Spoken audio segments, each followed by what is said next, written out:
Chapter 620. Roddy was very surprised to hear this news. Because the Elson Central Intelligence Agency had not yet been completely transformed into an intelligence agency, a lot of information was not transmitted quickly. This information should be first-hand, and it had not been recorded in Elson City yet. Kushi's words should be reliable, but why did the Viper Cross suddenly make such a big move? The cost of hiring nobles and knights was not cheap, and this was actually spending money to hire mercenaries. As long as there was money, a lot of knights like Kushi, who were so poor that they only had weapons left, would go to work for them. Roddy frowned and asked, "You didn't try to contact them?" "To be honest, I'm not cut out for war, so I was thinking of going to Elson as a clerk." Kushi scratched his head in embarrassment. After all, knights in this era liked to boast about their bravery, and it was rare to see someone like him who gave up fighting to make money. After all, it was a pity that his body was too thin, and there was indeed a bit of a gap between him and war. Roddy was surprised by his frankness, raised his glass, and then said with a slightly serious expression, "I'm not against fighting as long as I can make money. I'm new here, and I'm not familiar with those guys. Help me lead the way, as long as I can successfully join, this is the reward." He took out a small cloth bag and shook it. Kushi did not look at the bag and smiled. "It's all a matter of a few words. Those guys are thirsty for talent, and I think your ability is definitely better than those idiots. They won't even be able to wait to invite you to join." As he spoke, he directly brought Roddy to the two black-robed men, and in just a few words, the two men stood up and greeted Roddy. After that, things were much simpler. They told Roddy about the current salary, conditions, and meeting place. Roddy looked quite excited and nodded, then threw the small bag to Kushi. "The promised reward, if you really want to go to Elson, be sure to do it as soon as possible." After saying so, he waved his hand and left the tavern. The Koshi knight helplessly held the bag in his hand and casually opened it, thinking that there would be some copper coins inside, but as he glanced through it, his hand trembled a bit and quickly pulled the bag tight as if nothing had happened. Then, he quickly ran to the entrance of the tavern. When he looked out, he found that Roddy was long gone from the peaceful street. Kushi turned around and took a deep breath. He packed his luggage and mounted his skinny horse. After bidding farewell to the shop owner, he headed for the nearest city. Only the magic tool shop in the city could sell the high-quality magic crystal in the bag. Magic crystal like this was more than enough to pay for food and lodging in Elson. On the other hand, Murno had finally returned from the palace and was on his way again. However, he looked worse than before. It was obvious that he did not get the answer he wanted from Charles II. He understood that he should not casually announce that this was a war of conquest after he took command. There could be many reasons for a war, but the only one who could define it was the Emperor himself. Milner was infuriated by the nobles, and his overstepping his authority naturally incurred the displeasure of Charles II. Fortunately, he had many tricks up his sleeve. Soon, he managed to get the Emperor's understanding by complaining. However, when he returned to the military camp, he found that the situation seemed to be getting out of control. On the surface, Murno had a private army of 1,000 people. The number of nobles who were willing to follow him had decreased drastically in this period of time. Including all the infantrymen and knights, there were only slightly more than 3,000 of them. However, the Viper Cross, who had reached an agreement with him, told him that the church had gathered more than 10,000 holy army and was ready to attack the enemy. This situation was actually somewhat similar to what happened to Sauron. Although he was the commander in name and had the power to command the army, the power was dispersed. As a military idiot, Murno did not understand the importance of having control over the military. Therefore, it was difficult for his army of 1,000 people to show the authority that a leader should have. On the other hand, the sacred army of the Viper Cross was orderly under the control of the sect's elder, Claude. Even though it was made up of mercenaries, it still showed very rich battle experience. Myrno felt that something was not right. However, if he wanted to attack Ifta, the Viper Cross had become the only thing he needed to rely on. Once the relationship was established, he realized that it was difficult for him to control the direction of the army. This was because when Bishop Dean of the Viper Cross came to explain the route, Myrno realized that he had no choice. Why do we have to go north? If we want to attack Ifta, why don't we just go west? Count Myrno, the route to the north is smoother and we don't have to pass through the forest. At the same time, the towns along the way can provide us with more convenient supplies and reduce the pressure on our logistics. This is the suggestion of the Viper Cross. I hope you can accept it. What if I don't? Myrno frowned and replied. However, he realized that the other party just looked at him and did not reply at all. His lips trembled a little, but when he thought about the army outside, he immediately understood what the other party meant. He could only grit his teeth and wave his hand. All right, you guys will be the vanguard. Time passed. After the end of the war in Ifta, the centralization of power and the integration of resources began to show its power. The furrow and furrow system began to be widely used. The first floating space tower that could operate independently of Elson City was completed. It was transported along with the magic circle to the small town outside the city. It was used to deter the orc laborers who were constantly working. The papermaking technology spread. The cabinet quickly transformed the qualified towns in the territory into important places for papermaking. After sending troops to guard the towns, they began to mass-produce paper. The template for movable type printing also began to be popularized.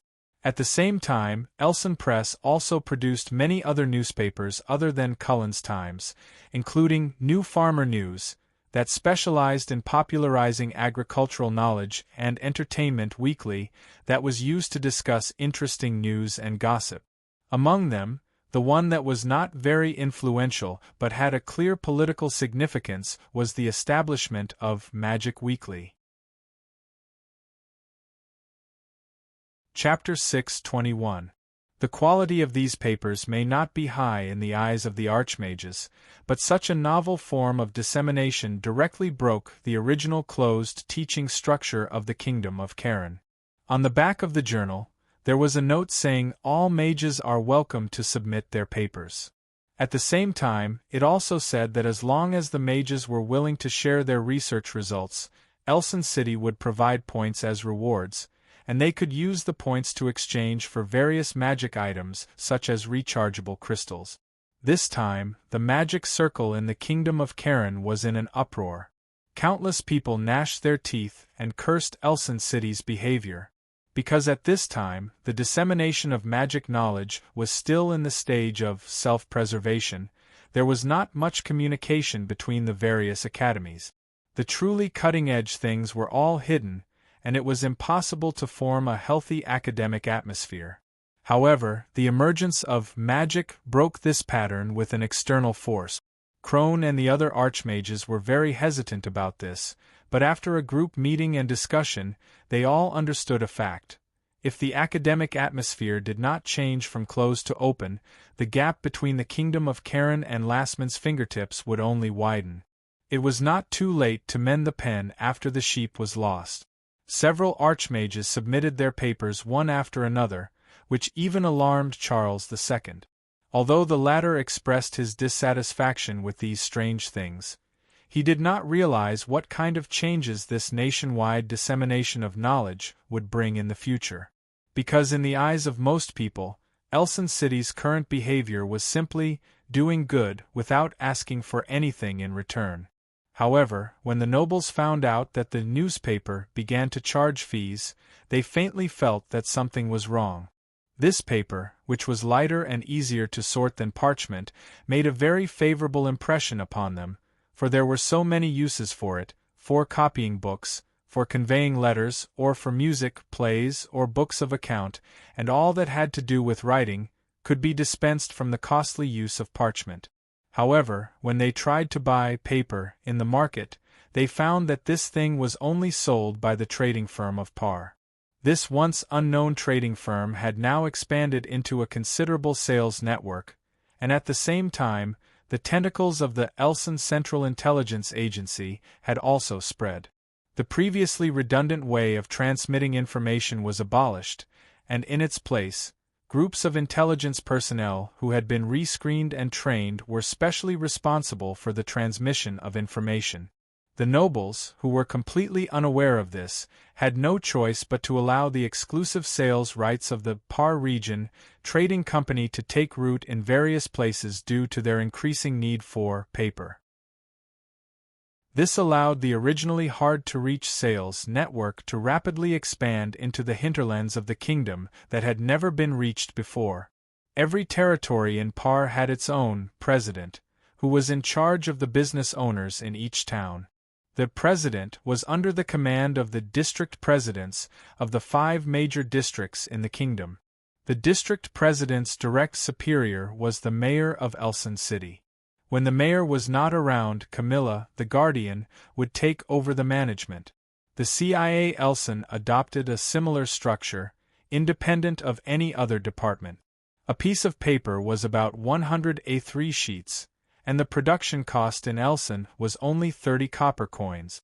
But after including the transportation and manpower, the cost of transporting the paper to the other side of the kingdom rose to an average of 3 silver coins. Even so, the low-grade toilet paper, which had been priced at 20 silver coins, was quickly sold out. The market was in short supply, causing the paper price to soar to 45 silver coins in just a few days.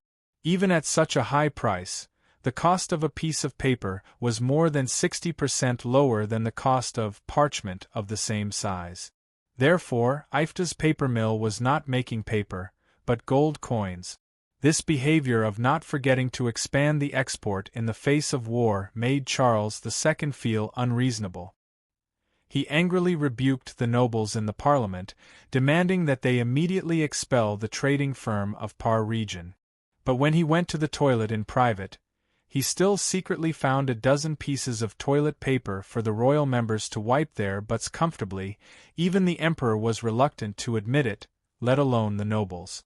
On the surface, it seemed that they had closed the trading firm of Par Region, but in fact, they just let them continue to operate under a different brand. They turned a blind eye and pretended not to see it.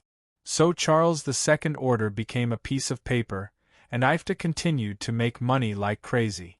In this era, the speed of transportation of goods was not considered fast, because most of the circulation of goods depended on individual merchants. It depended on the merchants' willingness to sell what they wanted to sell. But this problem was completely solved in the current Ifta. With the support of the cabinet, the Par Region trading firm now had a transportation network that no other trading firm in the Kingdom of Karen combined could match. The fleet used for transportation added up to more than 3,000 people, and there were nearly 1,200 transport vehicles on the road, and the number was constantly increasing. Monopolizing the trade of paper, which transcended the era, not only brought Ifta an unimaginable income of gold coins, but also sold more unsaleable goods at a higher profit to the kingdom that had previously tried to block the trade through the network of shops. The efficiency of a regime with a high degree of centralization of power in such matters was unimaginable for a feudal lord or king in his lifetime. As Duke, Sally had never thought that Ifta, who had spent a lot of money on the war and almost had to tighten his belt for the end of the year, would become so profitable in the blink of an eye. The daily reports from the finance minister made her feel surreal. But after the excitement, she also felt a little down. Because Sally felt that the gap between her and Roddy was getting bigger and bigger. The little border scout had now become someone she could only look up to. This made her feel very complicated. But after the complicated feelings, she understood that she could not catch up to Roddy in terms of strength. Being able to completely protect the territory as Duke was her only wish now. Not long after this thought appeared in her mind, the butler suddenly knocked on the door with a letter in his hand. It's an urgent letter from the Prime Minister. It's specially sent by, that big bird called Kelda Duck. Sally quickly took the letter and read it.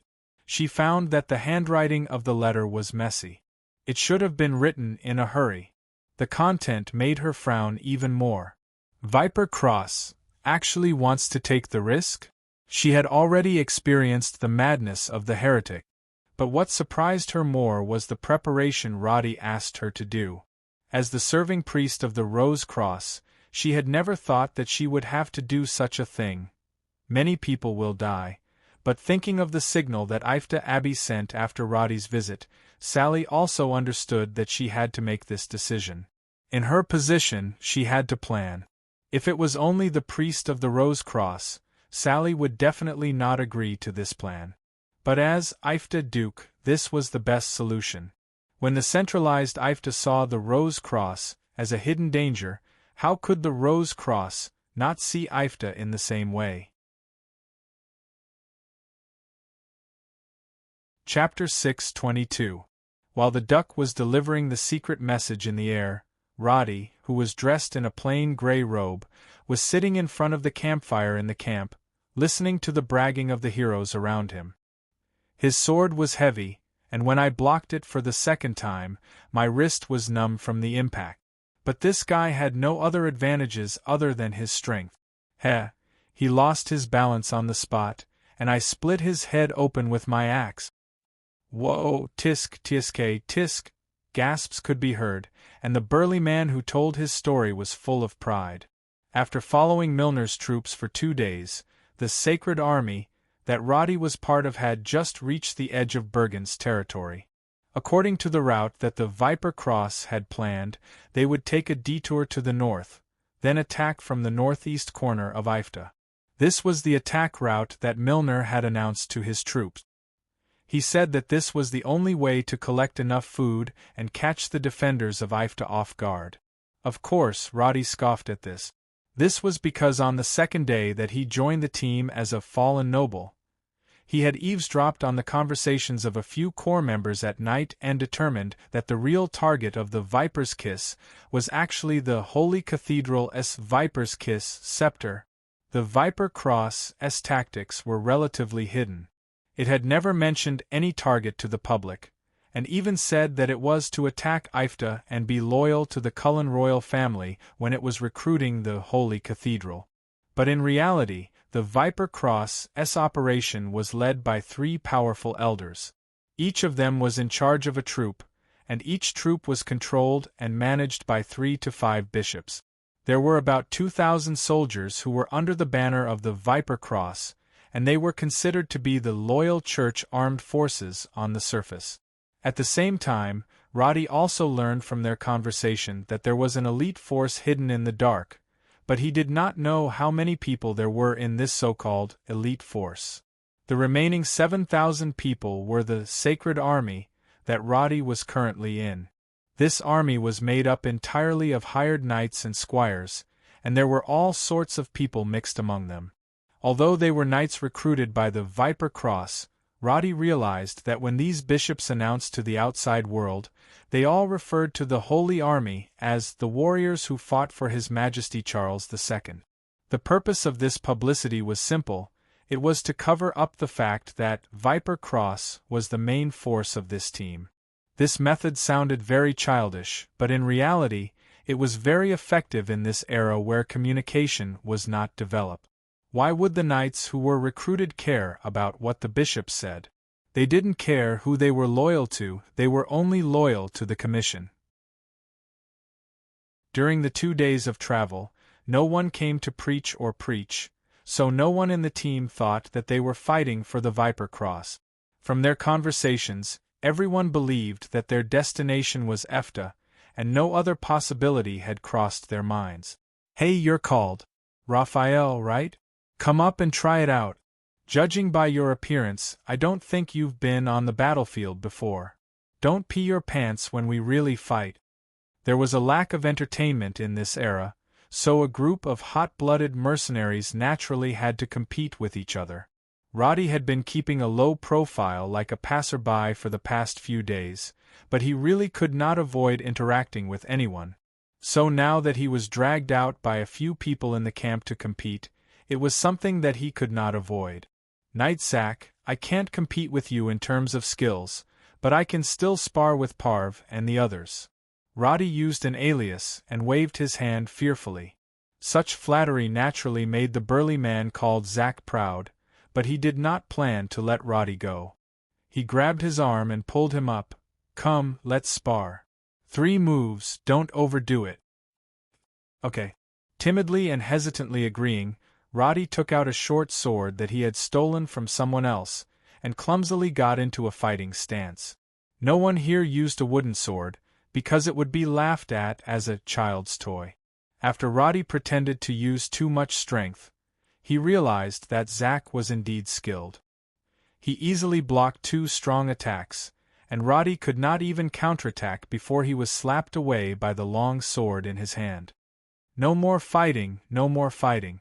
Knight Zack, you're like a mountain, I can't even dodge. Roddy waved his hand and begged for mercy, showing a weak expression. Ha ha ha, you're too weak. If you go on the battlefield, it's better for you to stay at the back and pick up some scrap. I think so too. If we really go on the battlefield, we probably won't be able to hit anyone. A burst of laughter came from the campfire. Roddy's performance was almost at the bottom of their camp, and because of Zack's tall stature and strength, he seemed to be the leader of the group. Similar situations happened in every camp. Wherever there were people, there was a hierarchy, and in the entire Holy Army, Roddy was obviously regarded as a marginal figure with no combat value. Or rather cannon fodder. After the duel, Roddy was a little embarrassed. When he returned to the campfire and sat down, a few of the knights beside him saw that he was so weak and spoke with contempt. Roddy still greeted them with a smile, looking like a yes-man. But while they were chatting, there were sounds of crying and movement coming from afar. Roddy raised his eyebrows and pretended to not understand. He grabbed the hilt of his sword tightly and said nervously, "What's going on? Is it an enemy attack?" "Enemy attack? Ha ha." The knights around him laughed. Zack gulped down a mouthful of ale and mocked, "Look at you, you're probably not even 20 years old. It's normal that you don't understand. Hey, you haven't slept with a woman yet, right? If you really want to experience it, let's go to the village tomorrow and get a few to try?" How could Roddy not know what that sound was? On the surface, Milner's troops and the Viper Cross had strict military discipline, but the Holy Army did not have any organization to speak of. There were many people who killed, burned, and looted in order to make a living. The sounds from afar were the struggling sounds of the women in the village being bullied by the knights. No one followed the rules of the knights here, and there was no one above to suppress them. Naturally, the people below were happy to enjoy. This kind of situation did not only appear in the miscellaneous armies. In fact, most armies would have similar situations after they went out to battle. No matter who the leader was, they would basically turn a blind eye to it. Even in the so-called civilized era that Roddy lived in, there were also records of armies wreaking havoc everywhere, not to mention the dark and primitive kingdom of Karen. Knight Zack was very talkative. From the topic at hand, he quickly talked about the women he had slept with. His dirty jokes naturally attracted a group of audience. Roddy's heart was cold, but he showed a hungry and curious look on his face. He swallowed his saliva from time to time, which made everyone laugh at his behavior. He was completely a novice who had not even been to the battlefield.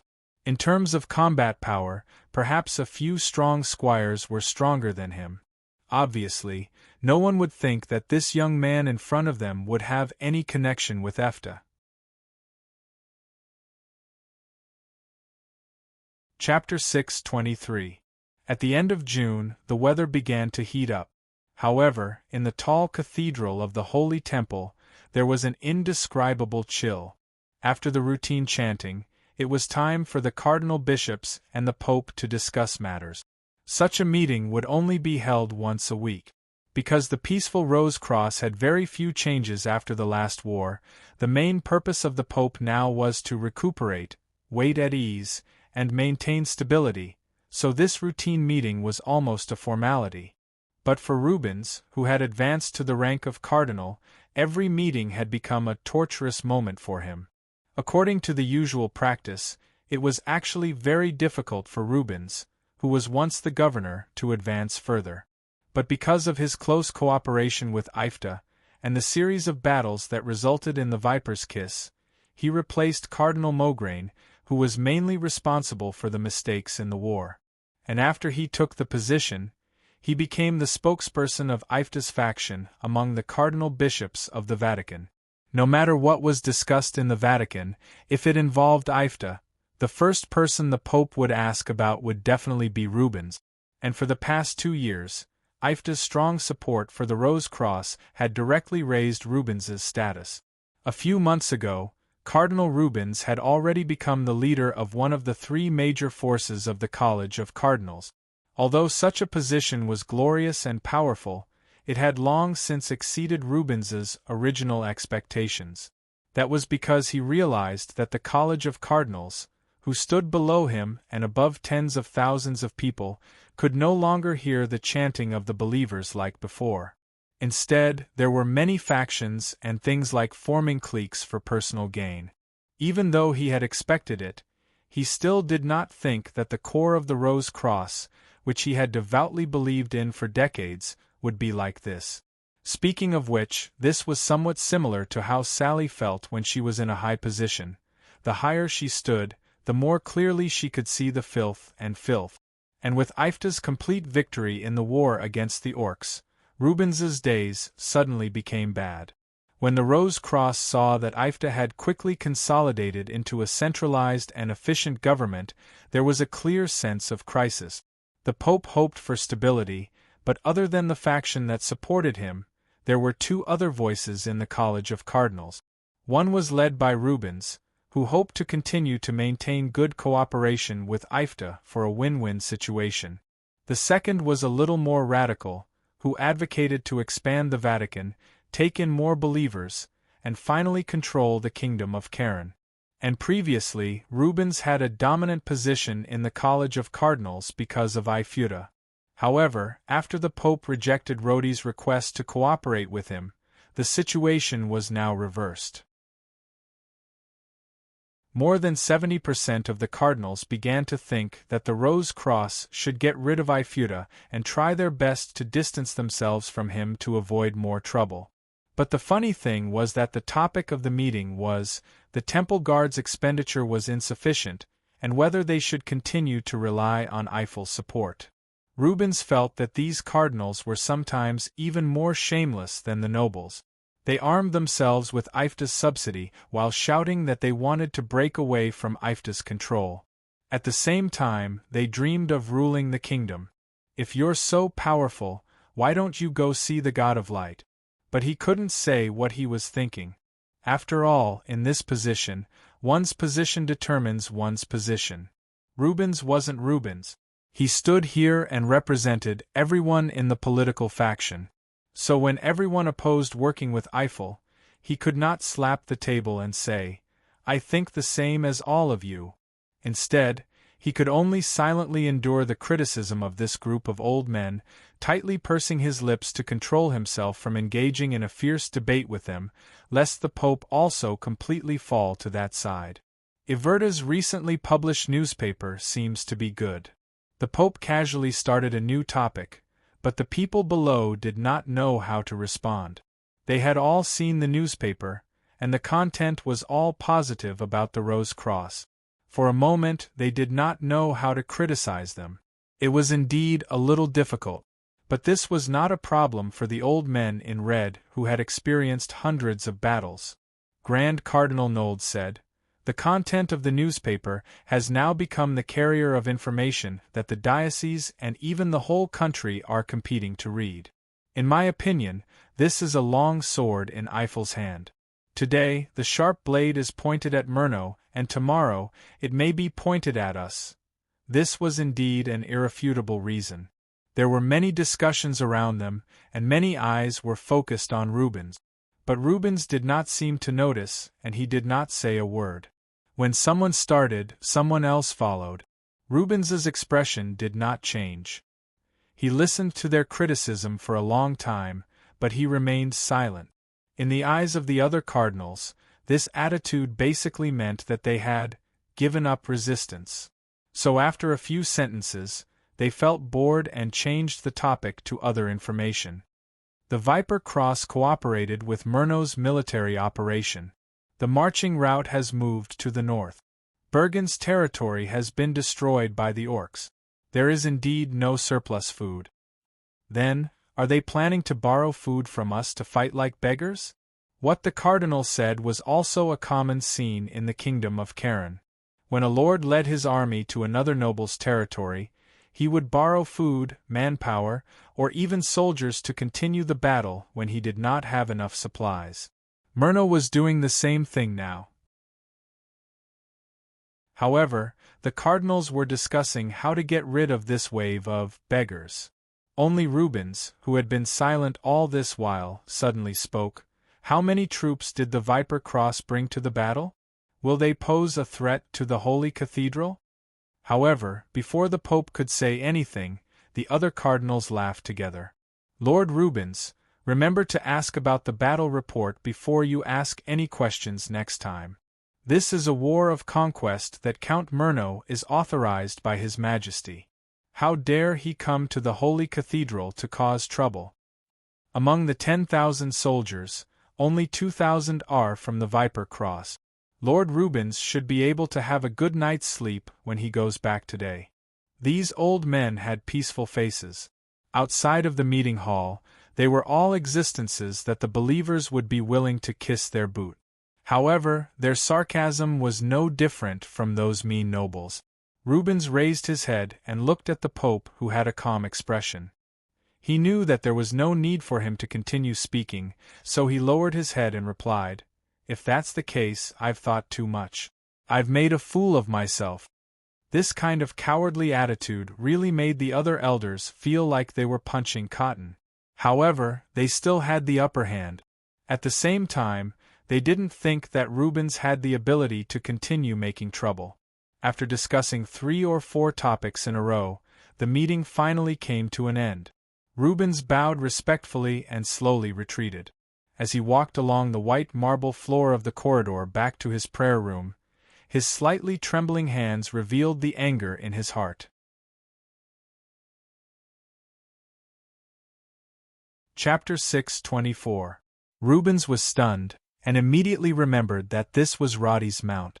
After all, it had crushed the Holy Cathedral's pigeon cage when it came to deliver the letter, causing him to pay quite a lot of money. Now that he saw it again, he quickly rushed out and used divine arts to send a signal to Kelda Duck, and successfully retrieved the 2 letters tied to it. One letter was in Sally's handwriting, and the other was sealed with wax by Bishop Benjamin. He was a little curious as to why the 2 letters were together, so he first opened Sally's letter, and the contents of it struck him like lightning. His hands that had just calmed down began to tremble again. He picked up Benjamin's letter, and after reading 3 or 4 sentences, sweat began to form on his forehead. After staying in the Holy Cathedral for so long, Rubens had actually been infected by the comfortable atmosphere here, and had already lost his previous vigilance. This place was not as dangerous as when he first went to Ifta, where life was always peaceful, and there was almost no threat that the Holy Cathedral would take seriously. The Viper Cross had become a distant term to him, and it had been more than a year since he heard any news of them taking any action. Although he had reminded them during the meeting today, Rubens did not really believe that they could really affect the Holy Cathedral in any way. After all, this was the Rose Cross's headquarters. With so many Holy Cathedral guards, believers, and cardinals, how brave would they have to be to attack this place? But the contents of the letter mercilessly shattered this thought. When Rubens carefully calculated the number of soldiers in the city, He felt his entire back was drenched in cold sweat. The 2 letters were not many words, but Rubens read them 3 or 4 times, not to memorize the information, but because he did not want to face this reality. How could that be? Did Benjamin think so too? Faced with the sudden dilemma, he suddenly remembered the naive thought of loyalty to the Rose Cross when he was still a bishop. Now, he seemed to have long forgotten what the Rose Cross was, because all he could see was the conflict between the cardinals. It had been too long since he said the words, "Preach to the Lord and save more believers." What would be considered salvation? Rubens suddenly remembered what Maugrain, who was on the verge of collapse, said to him when he was standing here. "You will eventually become the person you hate." Who would have thought that this day would finally come? The letter was suddenly burned by the light, and in an instant, it turned into ashes that scattered in all directions. Rubens took a deep breath. His mind was filled with the mocking words of the cardinals. "Is it death or new life?" He muttered in a low voice as his figure disappeared at the end of the corridor. July 1st. Count Milner's speed was not fast, because the baggage was indeed a more difficult problem than he had imagined. One of the main reasons was the newspapers in the Calon kingdom. The nobles were unwilling to lend their food for the winter to the army after knowing that they might be requisitioned. Hence, many of the nobles took their food and hid elsewhere. When Milner's expedition team went over to take a look, they found that their territories were empty except for the farmers. There was no food to be requisitioned. Even though the Viper Cross had made sufficient preparations, the speed of their advance was delayed again and again. There were 10,000 combat troops, and more than 6,000 auxiliary soldiers were needed to support such a large army. This was because there were not many cavalry. A total of 16,000 people needed a shocking amount of food along the way. But because there was not much food after entering the territory of the Holy Cathedral, everyone found that the quality of their daily meals was plummeting. At this time, the team had arrived at a fork in the road called Jelki. This place was about 20 kilometers away from the walls of the Holy Cathedral. According to the plan, the team would directly head west the next day and prepare to enter the area where Efta was. However, at this time, Roddy, who was sitting in the camp, was looking at the city hidden in the night sky. No one knew what he was thinking. This group of damn quacks. The discussion around the campfire never stopped. A group of knights were complaining about the terrible dinner today. The hard-as-stone bread was hard to swallow. Roddy chose to give up after one bite because he felt that he was chewing on a piece of wood. "Damn, I think the blade of this bread will bend if I cut it. God knows how long these things have been here. I'm guessing at least 3 or 4 years. Zack held the largest piece of bread in his hand. He slapped the hard surface twice with his fan-like hand, but not even the crumbs of the bread came off. Instead, a few weevils came out. What the hell? What is the Rose Cross trying to do? Why don't they just declare that they belong to Efta? Those nobles have already taken their food and hid. It must be the Rose Cross doing. These blood-sucking quacks. Roddy turned his head and realized that the direction of the discussion about the Rose Cross seemed to have quietly changed. Before this, he had heard their complaints about the Rose Cross, but these people were not true believers. They did not say much along the way. But after a few days of starvation, the complaints about the Rose Cross became more and more serious. He was sure that this was the result of someone's influence. The knights were generally uneducated, and the cost of inciting the illiterate was too low. Moreover, the famine was a fact.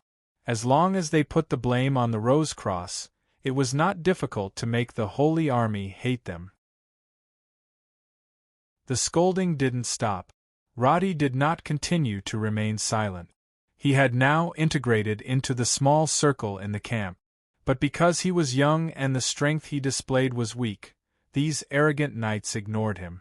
Other than sparring with their short swords out of boredom, what Roddy heard the most were the pointers from the knights. "Kid, the way you hold your sword isn't right. Do you really know what to do on the battlefield? Hey, I'll teach you a move and a half. Do you want to learn? I learned this from Knight Nico.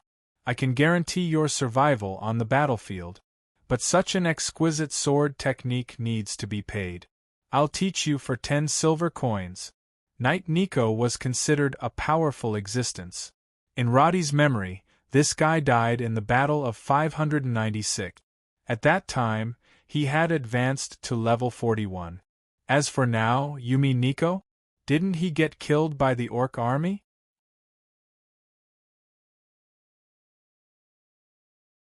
Chapter 625. It was obvious that the muscular Zack was trying to scam him. Roddy really wanted to roll his eyes, but he could only show an eager gaze. In the end, he shook his head and said, 10 silver coins is too expensive. If it's 3 silver coins, deal. Zack laughed. Roddy could only take out 3 silver coins with a bitter face. Then, he was pulled up by the knight who forced him to do a few meaningless starting moves. Hey, this is the first move. If you want to learn the rest, you'll have to pay extra. Ha ha ha ha, the surroundings burst into laughter. Roddy pretended not to hear them and clumsily repeated the move. He did not pay attention to the group of people in front of him. At that moment, he was thinking about the absorption of the dragon crystal. For the past few days, he had been continuously absorbing energy at night. He felt that his body was filled with more and more power. However, the accompanying headaches had also become troublesome. Every morning, he would wake up with dark circles under his eyes. But this was not a problem. As long as he could advance to level 30, Roddy did not care about any pain. After level 30, Roddy could have custom skills. His combat power would increase by leaps and bounds. It'll be in the next 2 days. He continued to make a starting move that was full of flaws. While he was being laughed at by the knights, he looked at the tent where Milner and the Viper Cross followers were at and squinted his eyes. What would they do? It seems like Efta did not notice our intentions. A slightly hoarse voice came from under the black robe. In the spacious central tent, the 3 elders of the Viper Cross were discussing the upcoming operation in a low voice. The one who spoke was Elder Dean. He was holding a copy of Cullen's Era in his hand. The issue date was today. It was obvious that he had specially asked someone to find this newspaper from a nearby town. The other 2 picked up the newspaper and flipped through it. There was only one piece of news that touched on religious issues. The title was, "The Rose Cross will hold a prayer festival in the Holy Sanctum in August." The content was about the cleanup of the streets in the Holy Sanctum in preparation for the upcoming festival, and so on. The Age of Cullen had always stood on the side of the Rose Cross. It had criticized the Viper Cross as a cruel cult more than once. If it was just a simple attack from the public, the 3 elders wouldn't have taken it to heart. However, with the accuracy of the content of Cullen's Era, they knew that this newspaper had a very powerful intelligence-gathering method. Nothing in the kingdom, big or small, could escape its pursuit. In terms of investigation results, Cullen's Era might not be as detailed as the Viper Cross's intelligence system. But in terms of coverage, the Viper Cross could not compare. That was why the Cullen Era didn't write about this cover-up operation, which was a huge relief to the elders. They themselves did not realize what this situation represented.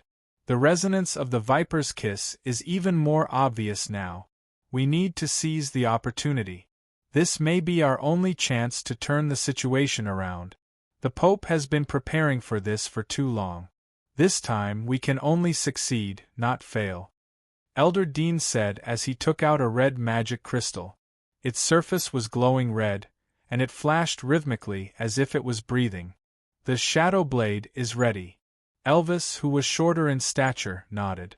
He had 2 daggers by his waist and was dressed like an assassin.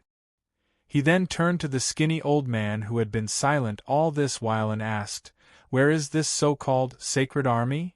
I will treat the holy sanctum well." The old man named Claude did not comment. "Let's hope the spy will do everything well." The conversation between the three ended quickly. The assassin Elvis did not stay in the camp. Instead, he left the tent and disappeared into the night. Claude walked towards the camp of the Holy Army. The bishop beside him reported the current progress in a low voice. He waved his hand and said, "These guys have no faith. They are willing to do anything as long as they can benefit from it. Let's spread the news that the Holy Sanctum has hidden all its wealth in the city. Food, gold coins, and those heathen nuns. Let greed grow in their hearts. Don't worry about the rest." "Yes, Lord Cardinal." On the other side, the tall and skinny dean arrived outside Count Milno's tent under the protection of a team of guards. He politely stopped outside the tent and asked to meet with Count Milno, but the soldier told him that Count Milno was not feeling well and had gone to bed early. He could not meet with Count Milno. "Oh, that's a pity." Dean nodded expressionlessly. Although Milno was the leader of this army in name, Dean had used his actions to prove that he was the actual commander of this army. He did not feel any guilt towards Milno, who was angry at being controlled. War was not a game. If Charles II sent a trusted aide who had no military knowledge to command the army, then the Viper Cross should not be blamed for seizing this opportunity. The Viper Cross is not a counterweight used for balance. He slightly clenched his fists, and a dark purple light surrounded him. At dawn, Cardinal Rubens did not wake up to pray for a long time like usual. Instead, he put on his dark red robe and small red hat that was unique to the cardinal and walked out of his simple room. The morning fog had not dissipated yet, and the grass was still covered with morning dew. The patrolling guards of the Holy Sanctum were yawning, but when they saw Rubens in his formal attire, they immediately stopped and saluted. Rubens nodded and continued to walk forward. He first walked out of the church. The outer walls of the Holy Sanctum were neatly repaired, and the area of the inner city was not large. Other than the main body of the church, there was only a circular square and white stone pillars around it. At the end of the square was one of the entrances to the inner city. Rubens walked to the side of the square and waved at a young man in armor not far away. Andrew was the captain of the guards in charge of the inner city. He was also one of Rubens's most trusted aides since he stepped into the church. In the early days, Andrew was only a temple guard in the parish where Rubens was. However, as Rubens became a cardinal, he was lucky enough to wear the senior temple guard robe, which symbolized honor, and became the guard of the core area of the Rose Cross.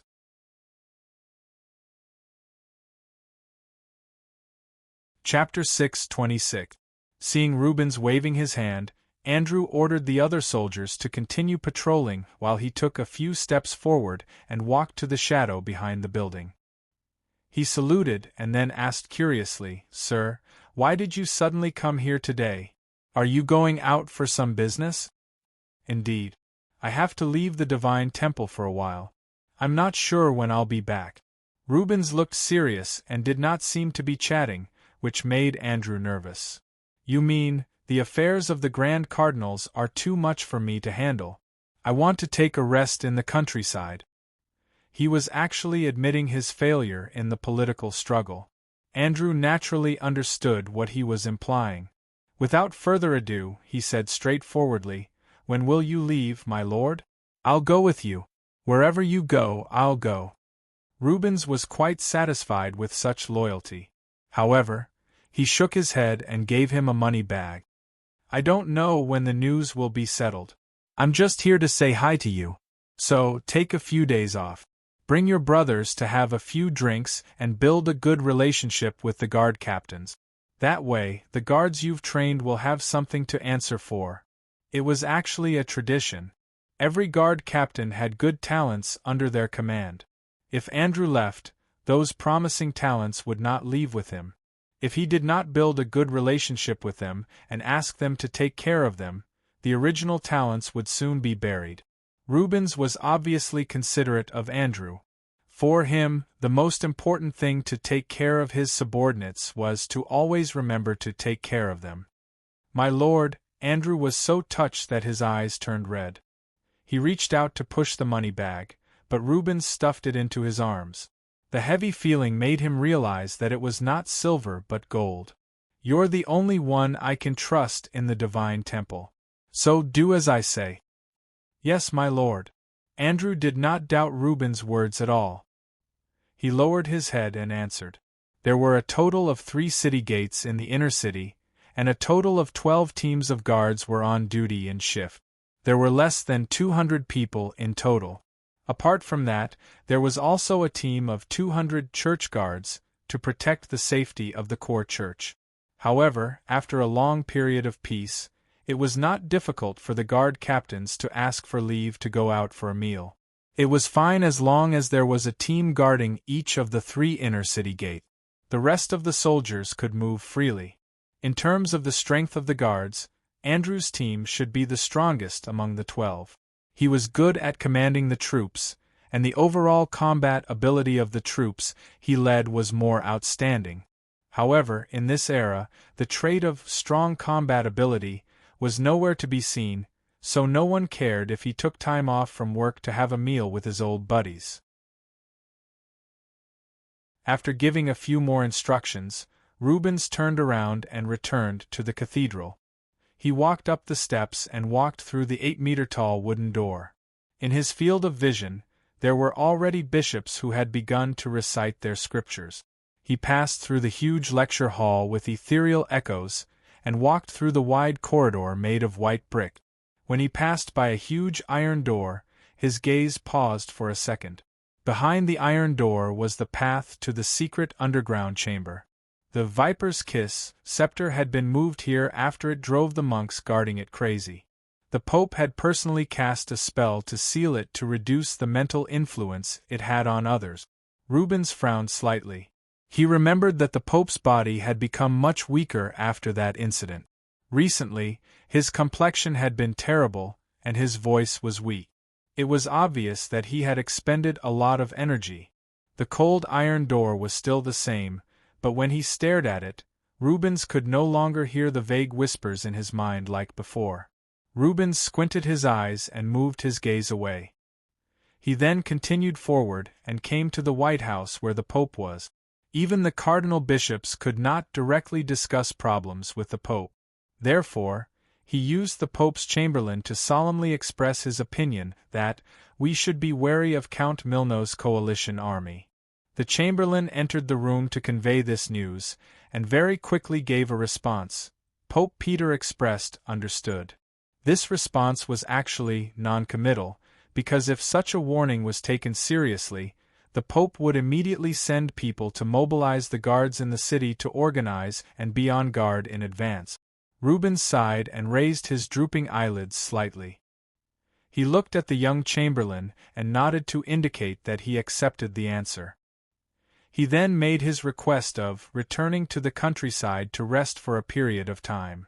The Pope hesitated for 10 minutes, and when the chamberlain returned, he brought back a response of approval.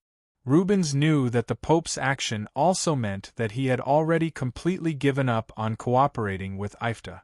Usually, such requests would be rejected 2 to 3 times, but now that Rubens's first request was approved, the meaning was self-evident. He did not look disappointed. He still bowed respectfully like before and then turned to leave. The old man did not hesitate much. He quickly packed his few belongings and set out on the road to leave the Holy Cathedral. The city of the Holy Cathedral was not big, and it governed more than 20 villages. Although this area was managed by Earl Ryan in name, in reality, as a devout believer, Ryan had basically ceded the management rights to the Rose Cross, so it could be said that this was the Holy Cathedral territory. When Rubens left, he only brought 3 attendants. Walking out of the inner city and passing through the outer city, he saw the sparse patrols and the soldiers dozing off on the city walls, but the old man did not say anything. He just silently left this land of intrigue and power. On the other side, in a camp less than 10 kilometers away from the Holy Cathedral, Roddy was sitting in a tent, absorbing the last part of the Shadow Dragon crystal's energy. After waking up early, the team did not break camp and advance. Because of the lack of food, the Holy Army sent an order that they could only leave after gathering enough food nearby. This kind of thing was originally done by logistics, but now that the villages in the Rose Cross territory were empty, where could they find food? Therefore, when the order was given, the mercenary knights of the Holy Army understood what it meant. They had to rely on themselves.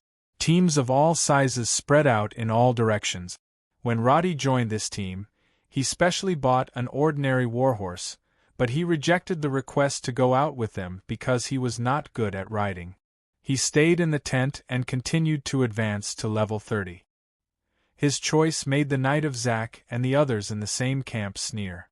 Before leaving, they did not forget to mock Roddy as a coward who does not dare to go to the battlefield. To this, Roddy looked confused. "Aren't you going to collect food? What battlefield?"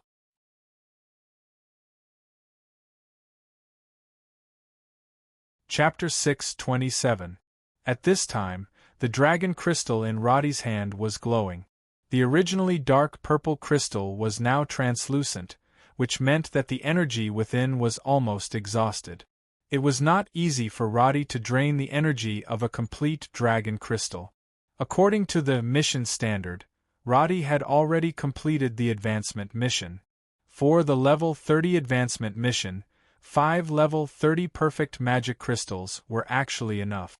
A level 65 dragon crystal basically exceeded the required energy of 200 magic crystals.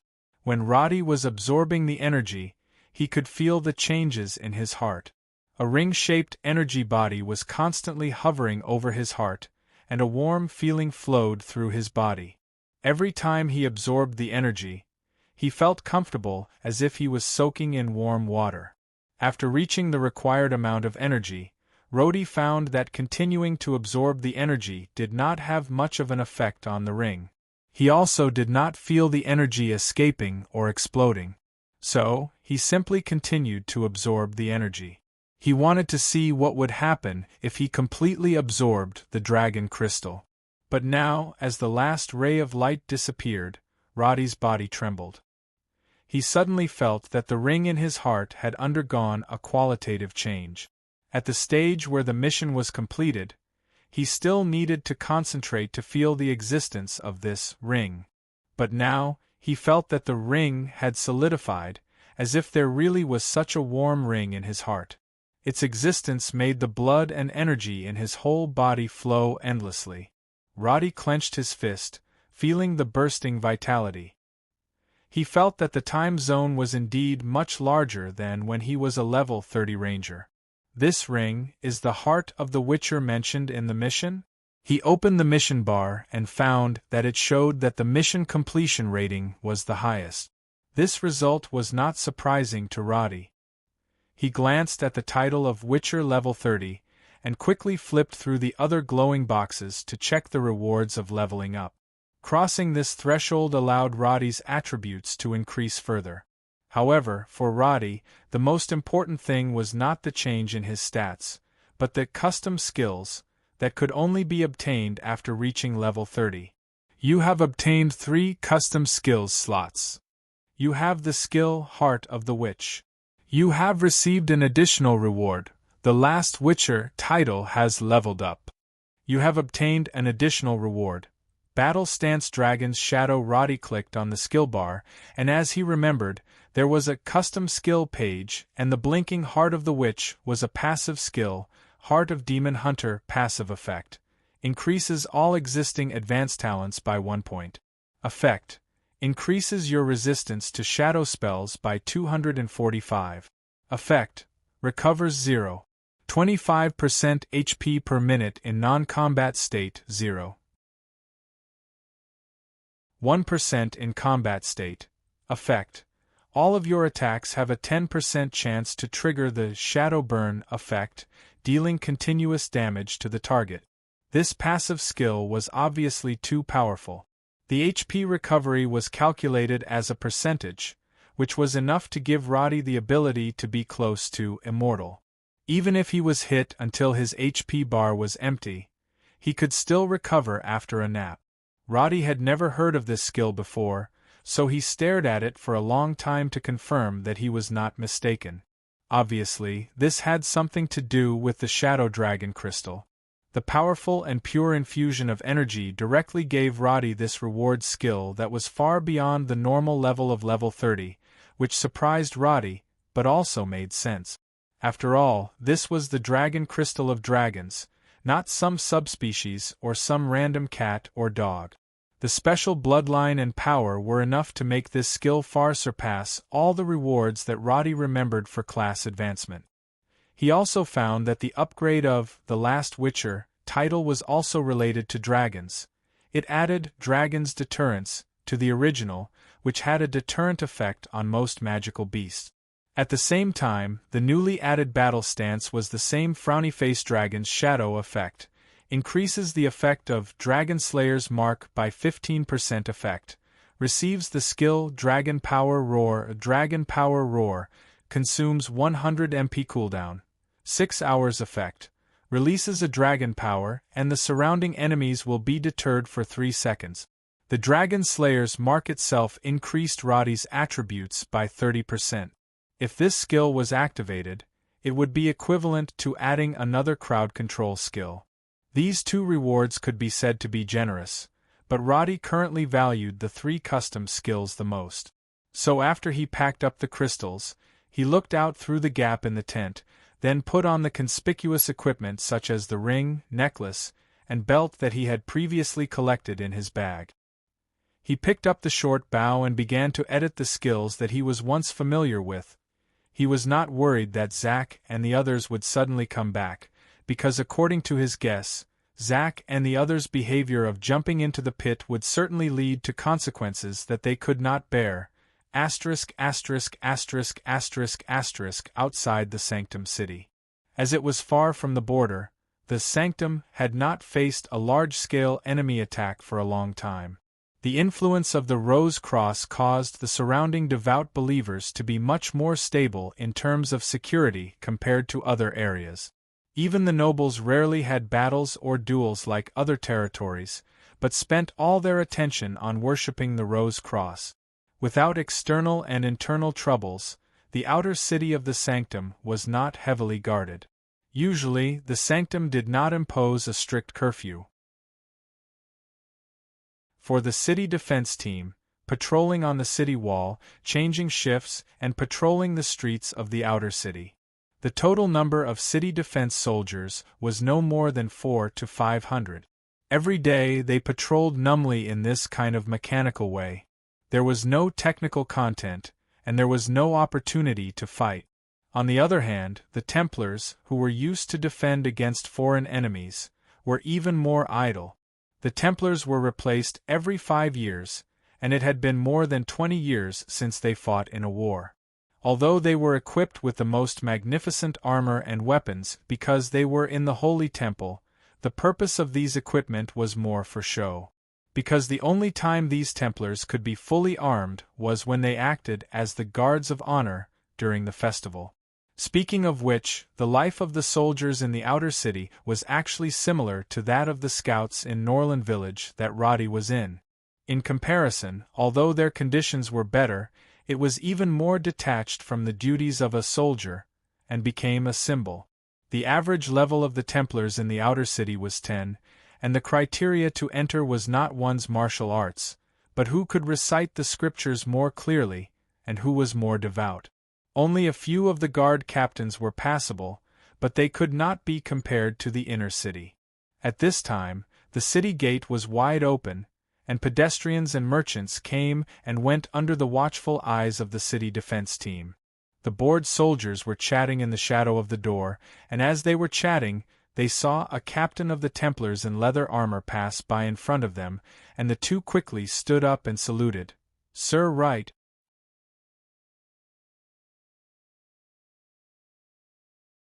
Chapter 628. My lord, we just heard from the merchants that Count Milno's troops were collecting food, but because they couldn't find any, they let the knights loot everywhere.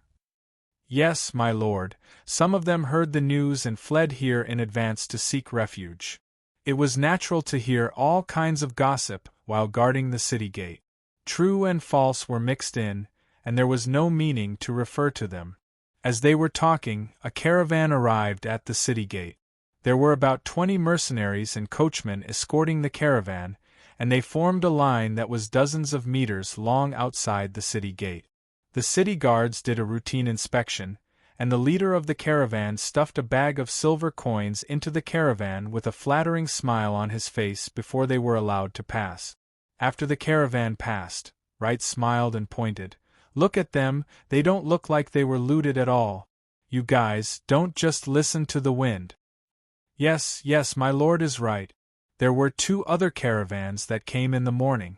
How could there be so many caravans on a normal day? Isn't it prosperous now? How could the city guards dare to disagree with Wright's words? They took out half of the coins and gave it to Wright as they laughed and chatted about other things. However, they did not see the hidden eye contact between Wright and the caravan leader. Instead, they were curious as to why the guard captain was still here. They did not dare to ask why the guard captain was wasting time here, and could only chat about the upcoming Holy Prayer Festival. However, in less than 10 minutes, they noticed something strange in the distance. The area where the Holy Cathedral was located was a plain, and the visibility was excellent during the day. Therefore, when a few plumes of black smoke suddenly appeared in the distant village, everyone could see it clearly. "What's going on? What's on fire?" There was more than one column of smoke, and it quickly increased from 2 to 5. Judging from their positions, they were basically in line with the surrounding villages. The 2 city guards at the gate were puzzled, as they had never seen such a scene in their lives. They could only instinctively look at the guard captain, Wright, as if asking for help. The guard captain's expression was grave, and he quickly made a decision. "You guys clear the people at the city gate. I'll bring the guards to check it out later." "Yes, my lord." The 2 city guards did not suspect anything and hurriedly ran to disperse the pedestrians near the city gate according to their orders. As for Leet, he turned around and hurriedly ran towards the barracks where the guards were located.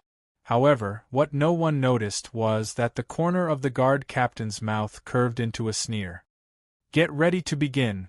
Wright rushed back to the camp where the temple guards were and reported what he saw to the bishop in charge of defense. The latter had also seen the black smoke and heard the warning bell in the city. Without a doubt, he immediately ordered his troops to provide support. Thus, the Holy Cathedral guards who had not been out for many years finally had a mission. They hurriedly gathered their horses, including Wright and the other 4 guard captains, and each of them led around 40 guards on horseback to check out what happened. Currently, there were about 600 mounted soldiers in the Sanctum City. This was the result of multiple reductions. Hence, when the 200 Templars charged out from the city gates, there were less than 400 cavalrymen left in the city, and a little more than 300 infantrymen. As for the city defense army, the only thing these young men who had never fought in a war could do was to stand on the city wall and look out curiously. These stingy bastards, they would rather sell their food to those vermin than sell it to us. Don't talk so much nonsense. Just rob it. Similar scenes were playing out in the villages outside the Sanctum City. The Sacred Army Knights, who had messy equipment and no teamwork, were no different from bandits. Or rather, many of them had been bandits before, so it was very easy for them to rob food. The villagers did not expect that there would be so many knights on horseback raiding them. For a moment they panicked and ran away. And among the unrestrained knights, there were naturally some who had been cooped up for many days, and there were many who got off their horses and grabbed women to satisfy their personal needs. In a state of war, they were no different from beasts. After some resistance, some finally could not hold back and started killing. Not long after, someone set the village on fire after the raid. Damn it! Who set the fire? Zack, who was raiding a village, cursed out loud. He looked at the pillar of smoke not far away and wanted to rush over and kill the person who set the fire. Kill, rob, what was the meaning of setting the fire? Were you afraid that others would not know that you were causing trouble? This kind of behavior was very stupid, so no matter what the Holy Army Knights did, they did not set the houses on fire. But naturally, they did not know that when the Holy Army came out to collect food, they had already become an important chess piece of the Viper Cross. The Viper Cross believers hidden within the troops had set the villages they were in on fire, so when the Holy Army Knights discovered it, it was already too late to stop the fire from spreading. They could only watch as the black smoke rose into the sky as they hastened their pace of raiding. The number of knights that came out to collect food was not many. Each village had about 20 to 30 of them. For a village, 20 fully armed knights was enough to eliminate all possible resistance. Following them were some auxiliary troops that were prepared to transport the food, and there were about 40 of them. A total of 7 villages near the Holy Cathedral were attacked and looted. In the end, all of them were set ablaze with black smoke. Therefore, when the Holy Sanctum's cavalry arrived, they blocked the Holy Army who were robbing the village from entering or exiting the village.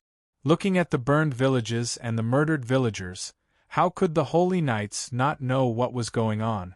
However, the temple guards who understood the situation did not attack immediately because they knew that the bandits were nominally part of the kingdom's army, and their superior was Count Myrno, who was currently in the limelight.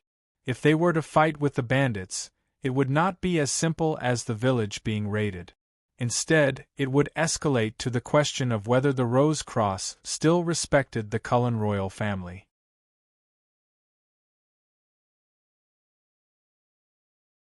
Chapter 629. In the hands of a politician, this kind of matter would require a lot of deliberation and discussion before making a decision. But in the village where swords and knives were clashing, it became an urgent choice that had to be made. If the Holy Temple Guards chose to give up and leave, then they would no longer have the support of any believers in this area. If they could not even protect their own people, then what was the point of having faith? However, just as the two sides were staring at each other, the captain of the guards, Wright, waved his sword and shouted, "Kill these bandits!" The paladins who were enraged by the bloody scene in front of them immediately swarmed forward. The paladins were originally in the process of robbing the paladins, so they were scattered all over the place. When the fully armored paladins charged in, the paladins were either dead, injured, or ran for their lives, scattering like birds and beasts. Similar scenes happened in different villages. There were always impulsive soldiers, who took the initiative to attack when both sides were in a standoff, and in the end, it resulted in a large-scale battle. Although the Holy Temple Guards had never been on the battlefield before, their superior equipment and numbers allowed them to crush their opponent. Even if they were to charge forward with their exhausted warhorses, they would still be able to withstand the attacks of their opponents and slash the lightly armored Holy Army Knights to death. And the Holy Army Knights who were slashed to death were naturally dissatisfied. There were only about 300 of them who went out to collect food, and there were many more knights in the camp. Why would they be afraid when it came to numbers? So just as Roddy completed the 3 custom skills, he saw a group of warhorses running back pathetically from afar. He sneered and tightened the gray robe on his body. Then, he picked up the bag with the 2 bows and put the 40 energy arrows that he had just made into the quiver. He covered it with a piece of cloth. With that, he looked no different from before with his epic tier equipment. He reached out his hand and rubbed his hair, making it look messy. When Zack and the others rushed into the camp, he asked with a confused face, "Knight Zack, what happened? Damn it. Something big happened. Get up and call for help. Pack your things and follow me for revenge. That bunch of bastards from the temple, I will kill them all." Curses could be heard all around. Roddy noticed that 2 of the knights who went out did not return. It was obvious that they had suffered a great loss at the hands of the temple guards. As more and more knights returned, the originally peaceful campsite boiled like a pot of oil with cold water poured into it. The neighing of horses and running figures could be heard everywhere. Not long after, groups of people actually rushed out without any signs of being stopped. "You idiot! What are you waiting for?" Just as Roddy was looking around, Zack roared as he mounted his horse. Turning his head, Roddy realized that she was talking about him. He shrugged his shoulders in confusion. "What do you need me to do, Knight Zack?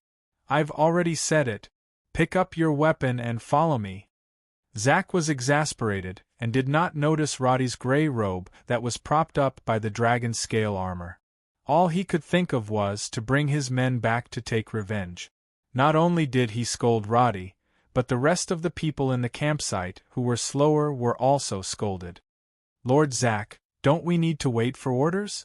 When Roddy's voice sounded again, the veins on Zack's head almost popped out. "Do you believe that I won't cut you down right now if you continue to spout nonsense?" I'll go." Roddy raised his hand. He indeed needed to go to the temple, so he was still playing his role. But when he mounted the frail warhorse, he looked up at the sky. High up in the sky, the needle-tailed sand cone spread its wings and hovered steadily. "Follow me." Zack could not be bothered with Roddy. With a wave of his long sword, he led all the knights in the campsite. In the billowing dust, groups of sacred army knights broke away from control and entered a war that had nothing to do with them. Who can tell me what's going on? Why didn't they listen to orders and act on their own? Count Milner's angry roar could be heard outside the tent, but the fear in his voice was unprecedented. Although this politician was not good at war, he knew very well what would happen if the army under him fought with the Rose Cross army. If it was just a small conflict caused by some issues, Milner believed that he could completely suppress it with his current power. But if it turned into a war, it would be more than just shooting himself in the foot. It would be like sending himself to the gallows. So when he heard the adjutant report that the Sacred Army's unauthorized collection of rations had triggered a large-scale battle, he immediately panicked. "Lord Milner, the Sacred Army can't stop them at all. They said that we don't have the right to stop them. They said that it's their own actions." "Their own actions? How can they say such nonsense?" Milner's throat was sore from shouting. He pointed outside the tent and said, "Bring the guards to stop them immediately. At all costs. Stop as many as you can. Go." The adjutant received the order and turned to leave. But just when he reached the entrance of the tent, he saw the curtain of the tent being opened. The adjutant's body tensed up when he saw a black robe. He knew that the tall and skinny man with a terrifying aura was the Cardinal Bishop of the Viper Cross. Not only was his position high, but his aura was also indescribably strange. It was as if he could feel a cold and gloomy aura standing in front of him. "Ah, Count Milner, forgive me for coming without an invitation." Cardinal Bishop Dean looked relaxed. He greeted the adjutant as if he was greeting a good friend after he entered the tent. However, the adjutant who was about to walk out of the tent was stopped by him. "I think you should tell me why. I'm going to attack Efta, not the Holy Cathedral. Are you going to disobey His Majesty's order?" Milner's words sounded very imposing, but in Dean's eyes it was just a show of strength. If he had a lot of troops and his power was not divided, as the commander of the army, why would he discuss such a problem with others? He would have suppressed it long ago when the incident happened. However, Milner did not have enough military power. Secondly, he did not have personal strength that could convince the masses. So, he could only use the name of Charles II to scare people. Unfortunately, Dean wasn't fooled by such tricks at all. He looked at Milner calmly and sat on a simple chair by the side. He lifted his eyelids slightly and asked, "Count Milner, would you like to know the reason? I can tell you in detail." The adjutant who was about to carry out the order felt that it was not appropriate for him to stay in the tent. He wanted to leave, but when he opened the curtain of the tent, he saw a white light in front of him.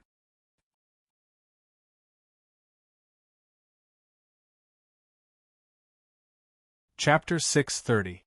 The aide-de-camp's heart was pierced through, and he fell to the ground without making a sound. The killer was Dean's personal attendant. The swordsman's eyes were cold. He pulled out his sword and kicked the corpse back into the tent. Then, he turned around and stood in front of the tent. The soldiers that belonged to Count Milner were nowhere to be seen. The only ones standing were the church disciples wearing the Viper Cross robes. Murnau had never thought that he would have such an encounter, and he could not help but feel regretful. He thought that leading an army to war was an easy task, but he did not expect that the various forces would be so heartless. If he was in Charles II Palace, he would have 100 ways to reprimand Cardinal Dean and make him suffer a great loss. However, on a real battlefield, his methods were useless. The Viper Cross wants to take back what belongs to us. We won't make a big fuss about it. Count Murnau, don't worry. Dean was calm. He picked up the milk tea cup that belonged to Count Murnau with his long, skinny fingers. This exquisite cup was brought by the Count himself. It was made by the craftsman who made porcelain for the royal family. The lines were fine and the colors were bright. Dean had no intention of drinking the tea. He just lowered his head and looked at the cup. He ignored Count Murnau, who was trembling in anger, and said, "If I'm not mistaken, this cup should be worth more than 60 silver coins, right?" Murnau's face turned pale. His trusted aide's corpse was lying on the side, and the team that was supposed to protect him was nowhere to be seen. Obviously, he was under house arrest now. How could he have the mood to answer Rhodes' question? Count Murnau is a noble of the kingdom, so you don't have to think about what this cup means to ordinary people. You also won't understand why I led my men to declare war against the Rosy Cross. Some things are too far away, so there's no need to explain.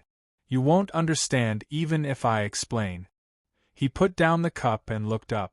When he stared at Murnau with his cold eyes, the latter could not help but shiver because of his strong mental strength. So, no matter what happens next, I'll leave the task to you and His Majesty. I think you know what to say and what not to say. He then stood up and left, not giving Count Milner a chance to speak.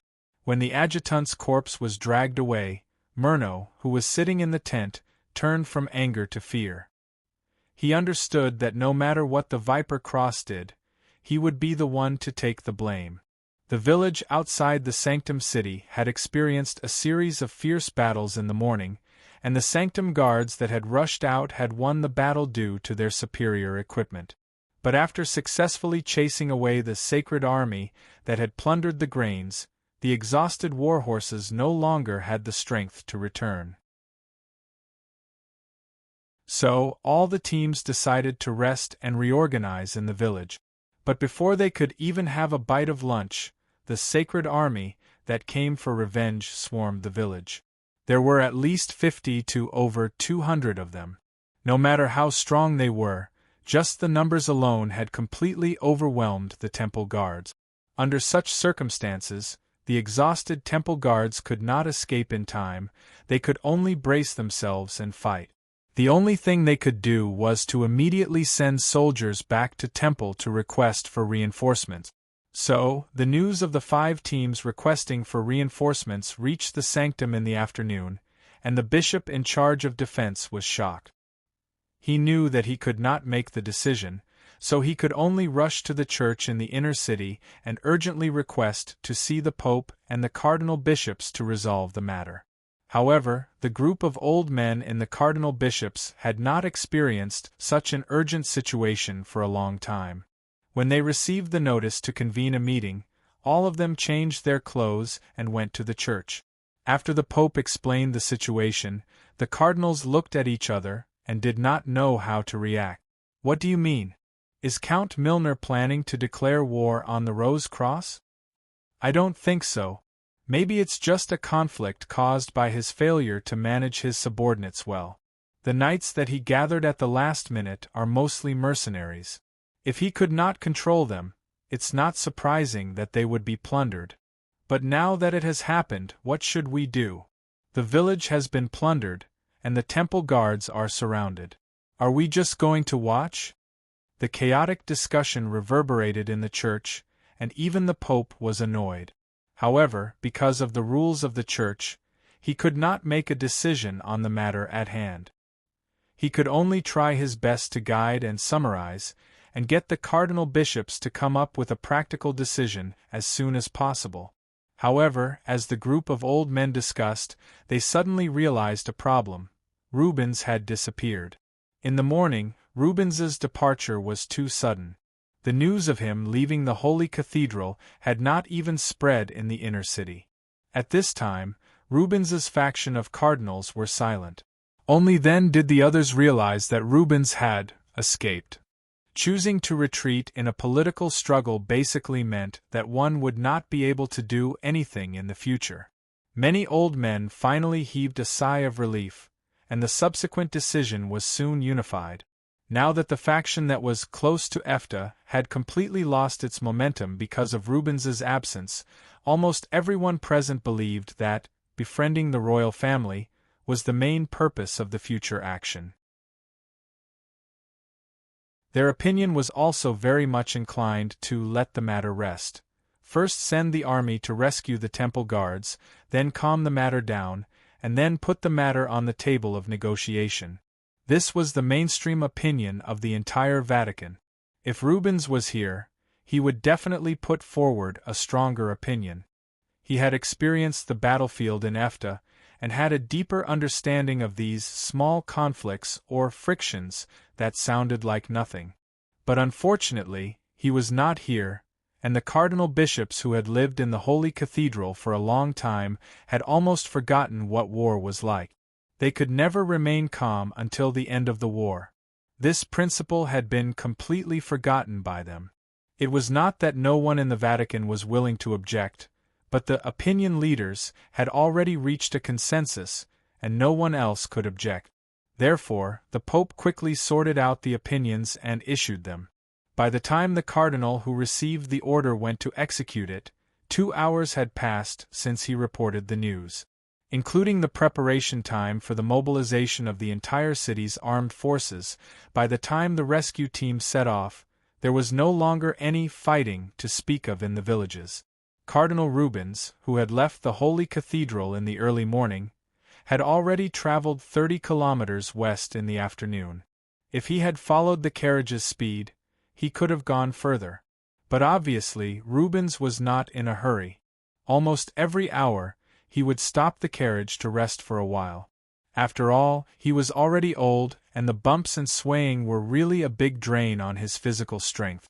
Logically speaking, when traveling, one should wear comfortable casual clothes, but Rubens always wore a very formal robe. Not only did this robe have bright and gorgeous colors, but it had also received an extremely powerful holy blessing.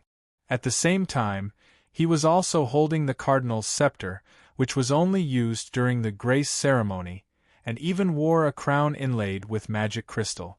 The accompanying attendants did not quite understand the cardinal's intentions, and Rubens did not explain much along the way. He just kept looking at the rugged and winding road in the distance. From here to the northeast was the edge of the Bogdo parish. Rubens's hometown was in the south of Bogdo, but at this time, he was obviously not looking at the location of the small village where he was born. When a dark shadow appeared on the distant mountain road, the cardinal finally let out a sigh of relief, then straightened his crown, and said to the surrounding attendants, "Pack up and make way." "Sir, is that an army?" The coachman who was originally driving the carriage was so scared that his legs turned to jelly, because he could also see the shining armor and the large groups of horses under the sun. They had never experienced war before, and this was the first time they had seen an army on a real expedition. On this road in the middle of nowhere, it was really a huge psychological pressure. So what if it is, and so what if it isn't? The army is also made up of people, not magical beasts. Rubens was obviously in a much better mood than before, and he was even willing to talk to the coachman about this matter. But it was clear that the latter could not relax. He anxiously moved the carriage and luggage away, and the scout in the lead had already arrived in front of him on a horse. The 4 scouts all had a Rose Cross emblem on their leather armor. When they came closer and saw Rubens's clothes, they immediately jumped off their horses and rushed to the front without saying a word and saluted respectfully. "After all, I'm not late." He nodded, then turned around and looked back.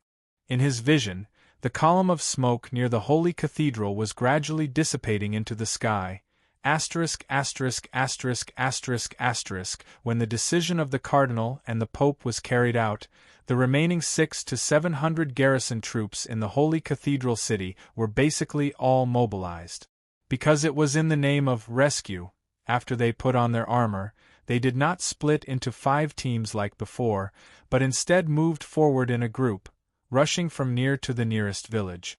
But when they arrived at the nearest village, they saw that the buildings had already turned into ashes, and the ground was littered with mutilated corpses.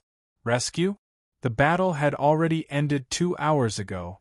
3,000 to 4,000 cavalrymen surrounded a few hundred holy knights who did not even have the ability to escape. The result was obvious. In fact, many people had actually thought of this, but the Cardinal and the Pope had initially underestimated the ferocity of the enemy and overestimated Count Murno's control. Until now they still thought that they were facing Count Murno's disobedient subordinates, and they only needed to clarify the misunderstanding and find some excuses and resources to send them away.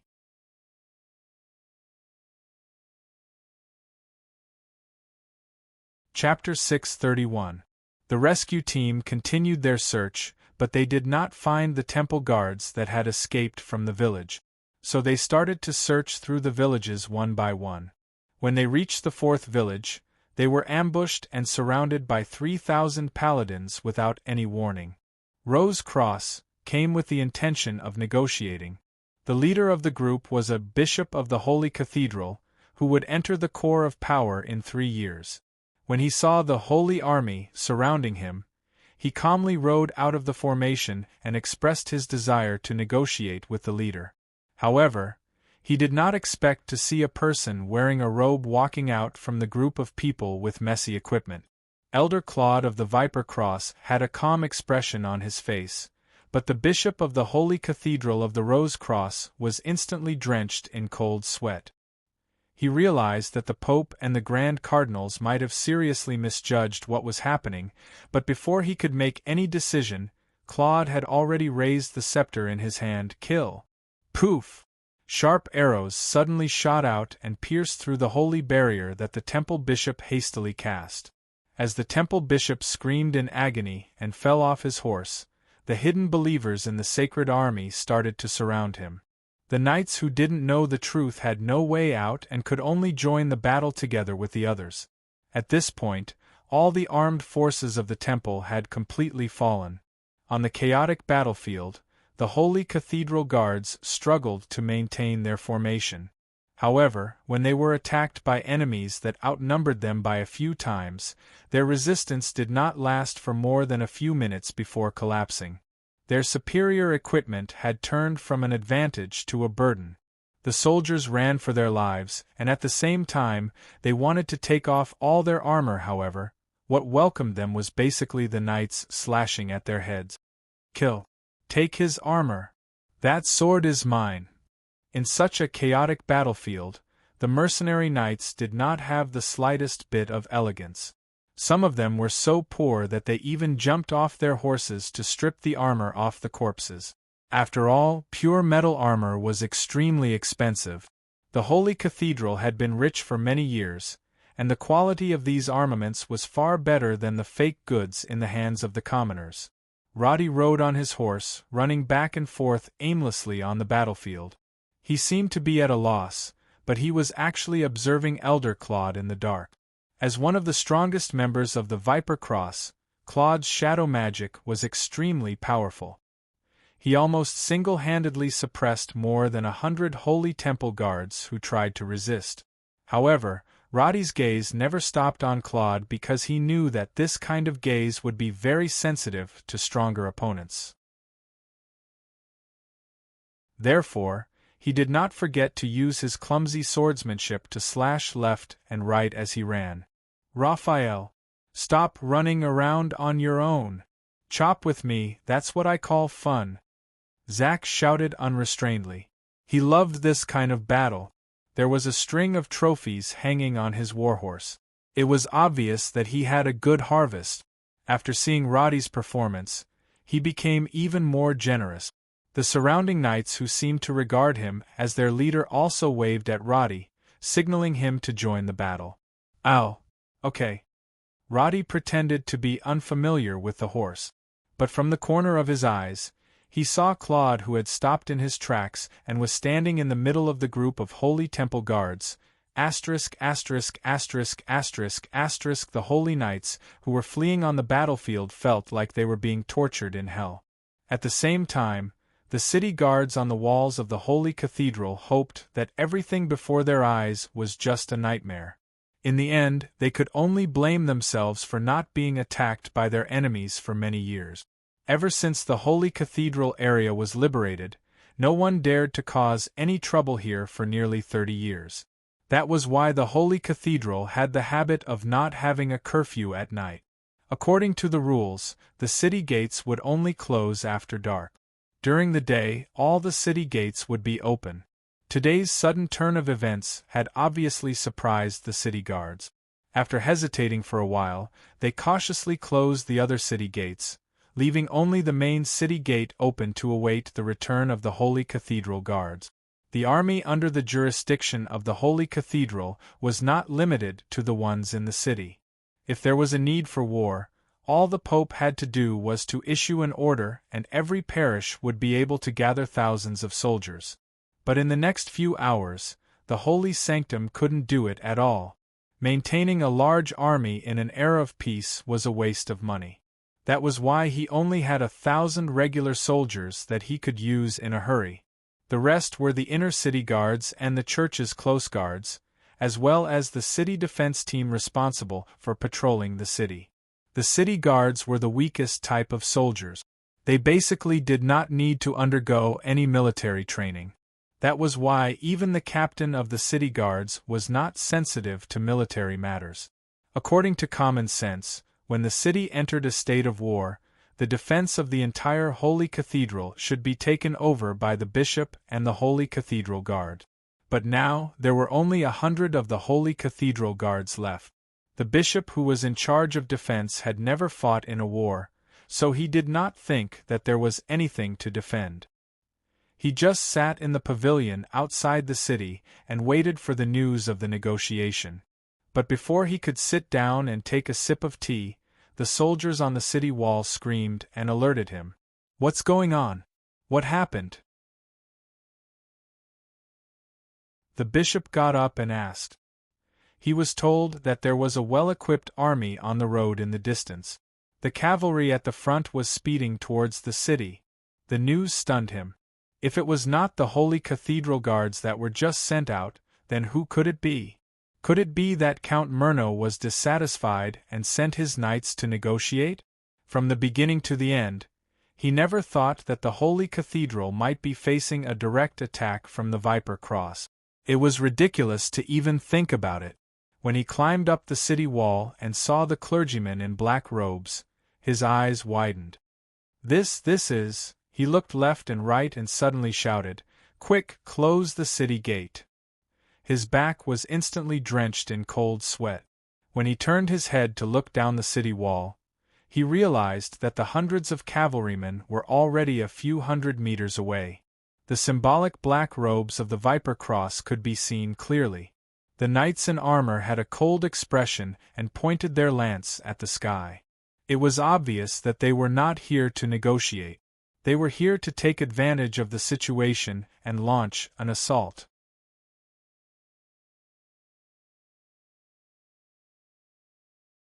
Chapter 632. The bishop standing on the city wall heard the clatter of the horse's hoof. He heard the sound of the hinges as the gate was closed, and he also heard the clanking of the chains as they were turned. He shouted for the city defense army to get ready, but in his heart he kept praying, close it, clang." The huge brass-wrapped city gate closed with a dull thud, but the sound was like music to the ears of the city guards. There were even many soldiers cheering in the surroundings. At the same time, the galloping sound of the horses' hooves had completely reached the city gate. The knights in the lead did not slow down at all. The lances in their hands suddenly flashed, and as they sprinted, they stabbed at the gate that had just been closed and had not even had the time to put the bolt on it. Bang, bang, bang! The battle auras of more than 10 advanced knights merged together, and the commotion was so great that even the soldiers on the city wall felt the tremors coming from the soles of their feet. However, the quality and defense of the gate was not something that the knights could move. Therefore, the gate with the iron bolt on it firmly resisted the enemy's attack. Holy light above! The bishop on the city wall almost fell to the ground. He felt as if he had lost all feeling in his legs. He took a few steps forward and looked down. He saw that the army that had arrived at the bottom of the city wall had actually brought simple siege scaling ladders, and were ready to attack the city. Quick, call for backup. Send the news to the inner city. The news that the city gate was almost breached immediately spread throughout the city. However, after the alarm bell rang continuously, the cardinals in the inner city did not realize what was going on. Didn't they say that they were going to negotiate? What did they mean by ringing the bell? Fortunately, the Rose Cross did not really neglect their defense just because they had not been in battle for a long time. After the alarm bell rang, the remaining troops in the outer city immediately went to the city wall as reinforcements, and at the same time, the city quickly began to gather auxiliary troops to help transport the defense supplies. However, after this operation, the shortcomings immediately became apparent. There are not enough guards in the Holy Cathedral? The College of Cardinals exclaimed, but then they immediately realized that it was because of the decision they had just made to send the last remaining Divine Temple guards out of the city to participate in the rescue. Before they had the chance to express their opinions, emergency reports came from the outer city walls. The Viper Cross team that was originally with Count Myrno numbered more than 2,000 people. From the start, they had come with the intention of ambushing the Holy Cathedral. That was why they used simple scaling ladders to put immense pressure on the walls of the Holy Cathedral. The main reason was that the soldiers defending the city walls were too weak. Logically speaking, this kind of defense should have been handed over to the fully armed Sanctum Guard. But now, it was a group of patrolling soldiers who were not fully armored and had not received much military training. One could imagine the effect of the defense. If not for the remaining 100 or so Sanctum Guards gritting their teeth and holding on, the city walls would have been taken down by the enemy in a single move. Send a signal to the surrounding parishes and request for reinforcements. No matter what, we must not lose the city walls at this time. The College of Cardinals and the Pope had the same thought. The Holy Cathedral was the core city of the Rose Cross. If it was destroyed so easily, it would be a huge loss of face. Both sides had been fighting for decades, but there had never been an incident where one side attacked the other's base. Because regardless of whether they succeeded or not, the price they had to pay would be unbearable. Why are they doing this? The Pope was still able to keep his composure. He immediately thought about the reason for the enemy's impulsive action. Naturally, he thought about the artifact that he had been trying so hard to suppress. The Viper's Kiss, is it that important to them? The aura of the artifact was so strong that it was difficult to suppress it. Even as the Pope, he could feel the immense power of the artifact. It was not that he had not tried to control it, but in his limited attempts, he had almost been devoured by the scepter. Thus, he did not underestimate the attraction that the Viper's Kiss had on the enemy. Thus, he ordered for the defense to be strengthened, and at the same time, he called out the names of the 8 College of Cardinals. He ordered, "We do not have enough manpower on the city walls. Bring all the available manpower to support them." The 8 College of Cardinals that were called out were the strongest in the entire College of Cardinals. Their participation also meant that at least 20 cardinals and 50 guards would enter the battlefield. This would naturally reduce the casualties and losses on the battlefield. Although the 8 College of Cardinals were old, they did not hesitate in the face of the war against the cultists. They turned and left after receiving the order. Half of the guards on duty in the inner city should be transferred to support the outer city walls. Take out 150 people from the Imperial Guards to serve as reserves. This was the final plan to increase the number of soldiers that they had discussed. There were a total of 12 guards in the inner city. Now that half of them had been transferred out, there were only about 80 people left. And the Imperial Guards of the Church, who were far stronger than the regular guards of the Holy Cathedral, were only left with a little more than 80 people. In other words, the defensive strength of the inner city was less than half of what it was originally. After the Pope came to this conclusion, he frowned. He suddenly felt that the battle today was too strange. It seemed that every step was beyond his judgment, and even more so, he could not control it. Was the Viper Cross really planning to attack the city like this?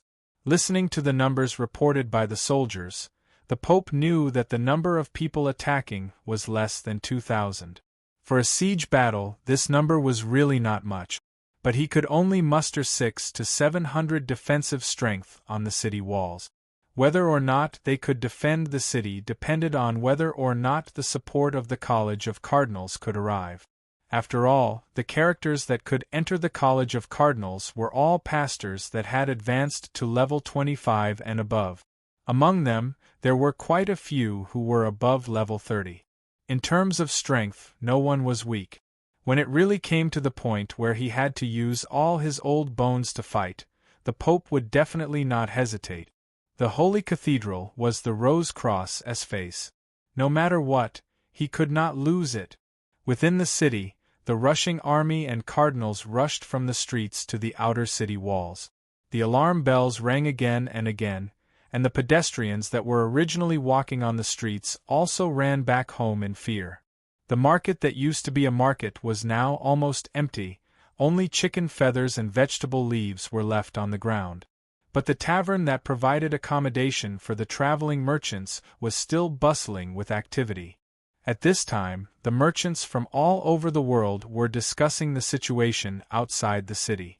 Most of them did not understand what was happening, but they were not worried that the city would fall. After all, the Holy Cathedral had not been attacked or plundered to this day.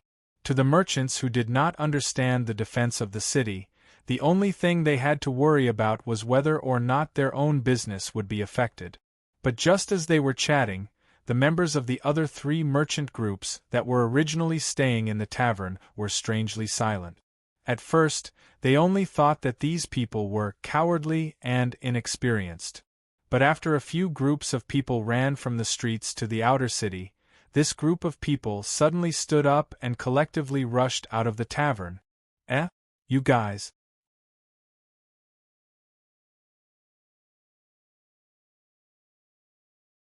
Chapter 633. Not just this tavern, but the inns in the city and the narrow streets of the slums in the outer city all had figures armed with weapons.